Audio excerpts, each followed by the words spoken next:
तो ना हार घालायला आले माझ्या कानात आहे ना एक युक्ती सांगून गेली. महाराज काही हो म्हणे 10 वाजता सोडू नका यांना.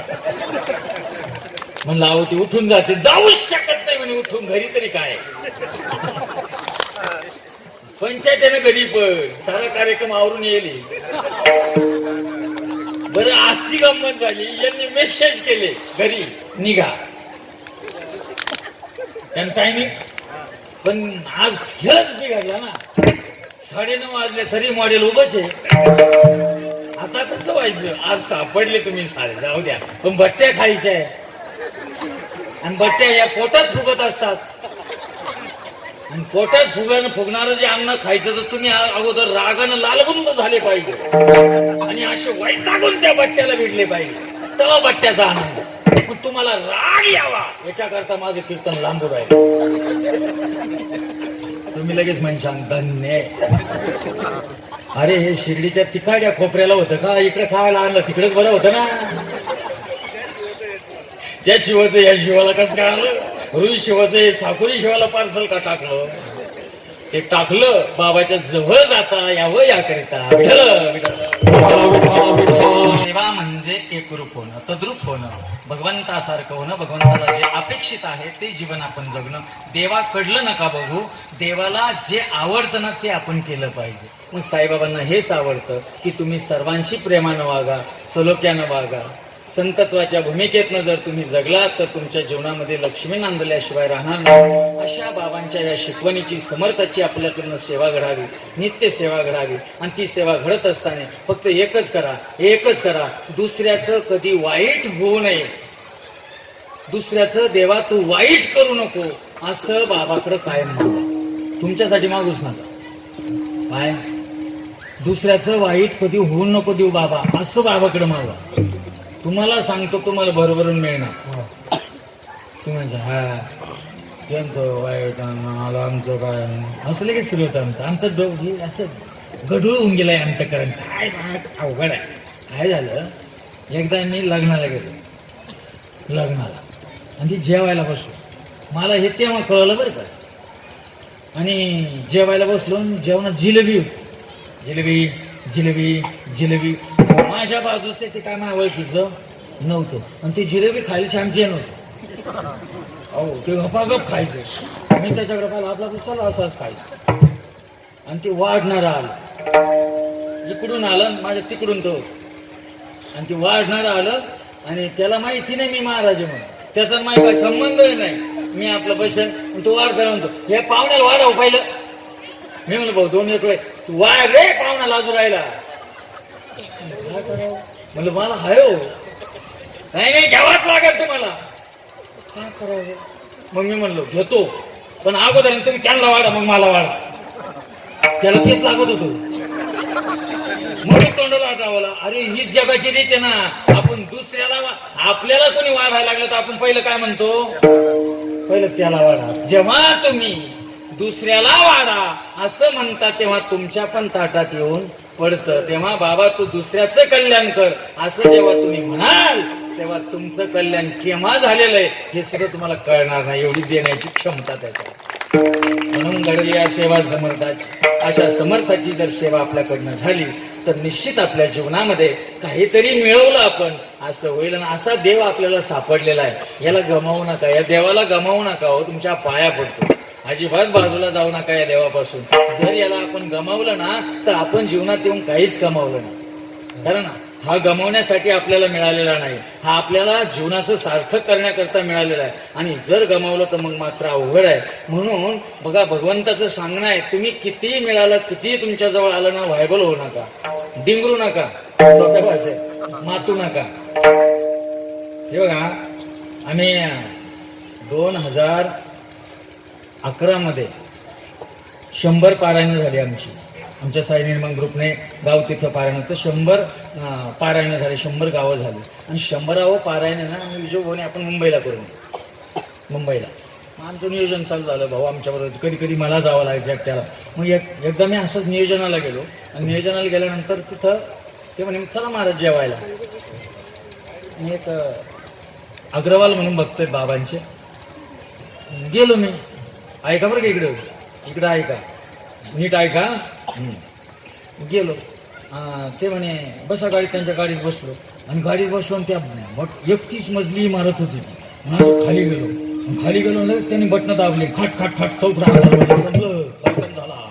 घाबरला होता ते. मुंबई म्हणलं आपलं काय, पण पहिल्यांदा आलो आणि लगेच गाडी अशी उचलली गेली. 6व्या मजल्यावर पार्किंग झाली. किती मजल्यावर? 6व्या. 30व्या आणि 31व्या मजल्यावर ते कुटुंब राहतो. आणि वर गेलो आम्ही. अख्खी मुंबई दादरून दिसायचं अख्खं सारं. आपण इकडले ते घर पाहिलं, मी चार झालो. असं आलिशान घर. मी म्हणलं हे दोन्ही मजले तुमचेच का? नाही हो महाराज, बिल्डिंगच आपली. आपण इकडे आपण येडेगावी बन. मी म्हणलो केवढ्याचे असलो? जाऊ द्या बाबांनी दिल्ली. तरी अंदाज सांगा. 1200 कोटी. किती? घर केवढ्याचं? 1200. चला म्हणजे जेवायला. आणि आम्हाला गॅलरीमध्ये आणलं जेवायला बाहेर. गॅलरीत आणल्यानंतर मी म्हणलं बरोबर 1200 कोटीचं घर आहे. गावरान गाईच्या शेणानं सारवेलं होतं तिथं जेवायला बसायला.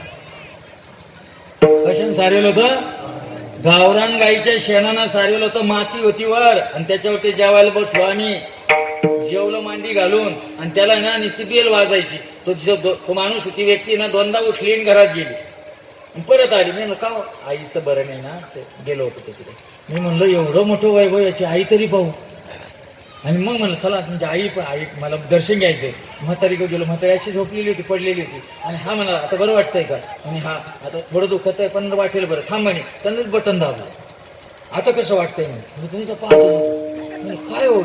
अहो ते बेड आहे ना म्हणे, त्याच्यात ते इलेक्ट्रोड सोडलेत ना. नाही केवढ्याच आहे बेड? आपल्या इकडले जातो. धावड्या म्हणे आईसाठी. अहो पण म्हणलं आम्ही पण घेऊ ना. मग त्यांनी किंमत सांगितली 18 लाख रुपये. आईला झोपायला बेड. ज्याच्या घरी ज्याच्या आईला झोपण्याकरिता 18 लाखाचा बेड आहे, लक्ष्मी तिथे नांदते. कळलं का?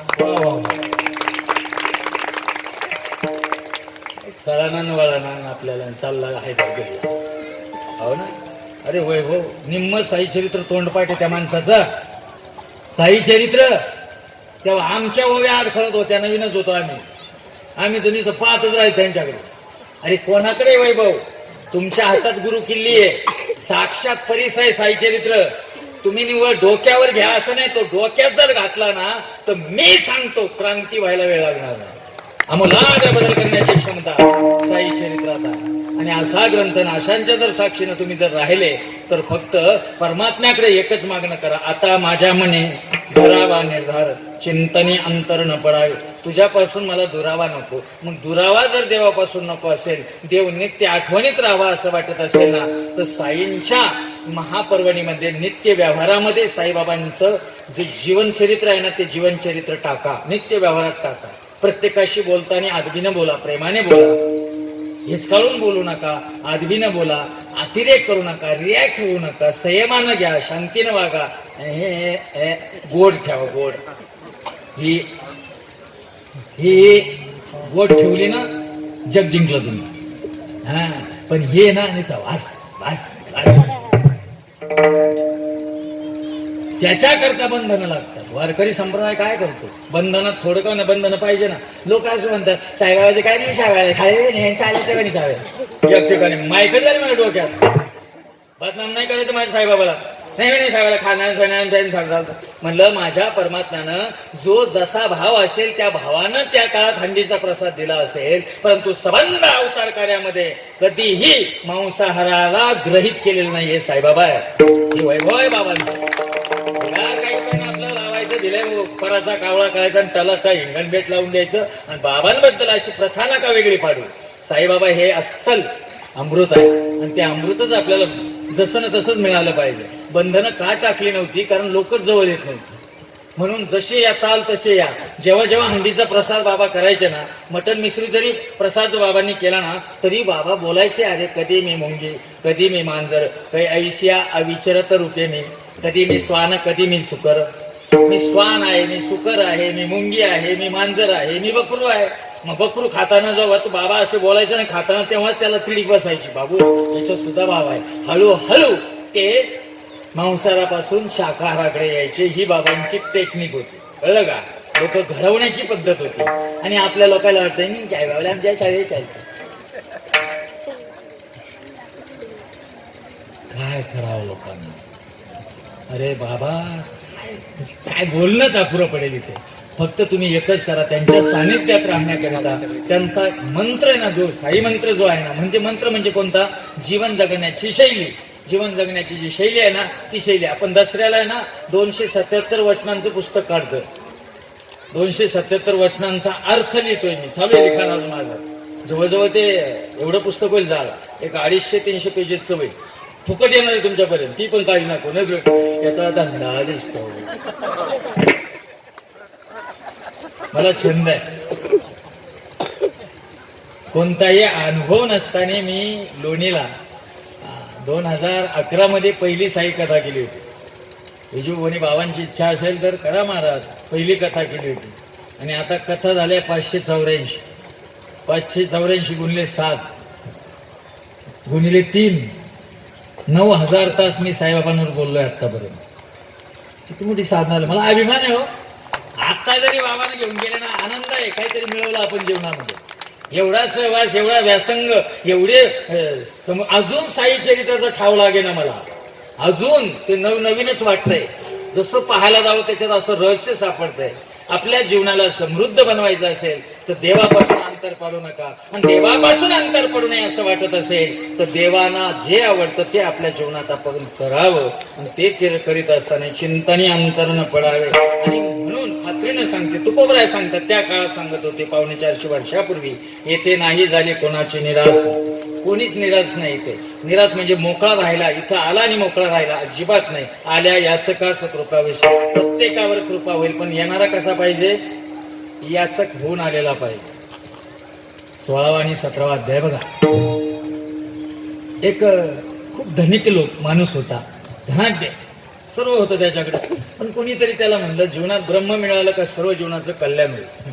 आणि ते आलं पैशाच्या डामडो भाड्याचा तांगा करून आलं. बाबा काय आपल्याला ब्रह्म लागतं. सटकेलच होता तो. आणि इथं सटकेलच येतात. सटकेल जे आहे ना तेच नीट होतात. तिथं चांगलेच काम नाही शिरकेले यायचे. जे सटकेले ना आऊट आहे ना तेच नीट होतात. डॉक्टर कोणते लोक जातात? आजारी जाते ना का चांगले जातात. काय घ्या करा बंपक आपण ओके, पण एक सलाईन घ्यावा. लोक लयच म्हणतील याला श्रीरामपूरला न्या, 100 रुपये देऊ. बरोबर आहे की नाही? मग ते आलं वेळ आपल्याला ब्रह्मज्ञान पाहिजे. बरोबर आपण बस बाबा इकडं तिकडं पाहिजे. अहो लवकर द्या बाबा, तांगा भाडायचा आहे. बस रे थोडा. आणि मग बाबांनी एकाला बोलवलं, साहेब त्या नंदूकडून 5 रुपये आणले, उसने मला लागतायत. नंदूकडे गेलो तो माणूस, तिथं नाही भेटले. दुसऱ्याकडे पाठवलं. 2 तास झाले. तिथं बाबा लवकर द्या ना ब्रह्म. बाबा म्हणे मग इतक्या वेळ काय पाहिजे होत तुला? अरे 250 रुपयाचं पुंडक तुझ्या खिशात, तुझ्याकडून 5 रुपये सुटाना चालला ब्रह्मा. उठी दोन आसक्ती, लोभाची आसक्ती चालले देव मागायला. असा देव भेटतो का? आसक्ती सुटली पाहिजे. प्रपंच सरो चित्त तुझे पायी मोरो. ती आसक्ती सुटाना चालले ब्रह्म मागायला. आम्हाला हे भेटायला मग ते असं नाही. जे भेटलं, जे मिळालं आपल्याकडे, हे सर्व त्याचं आहे. त्याच्या इच्छेनं आलं, आपल्याला भाड्यानं भेटलं, आपण तेवढं केलं, आपला करार संपला. ओके चल. गेले मस्तपैकी. आपल्या इकडे श्राद्ध झालं, तिकडे मस्तपैकी आपण देवाच्या जवळ गेलो. किती आनंद आहे. काही बोलत आम्ही कशाला मरू. ताम्रपट घेऊन आले का? हा ताम्रपट घेऊन आले. अरे आज ना उद्या एक दिवस शेवटी गेला तोंड वासून, प्रपंच केला वसवासून. काय जीवनात देवाचे व्हान मग मरा. आल्या याचकास कृपा वेस. याचक बना. याचक म्हणजे मागणारा बना. याचक बना म्हणजे लीन व्हा. लीनतेनं त्या परमात्म्यापुढे जा. आपला अहंकार सोडा.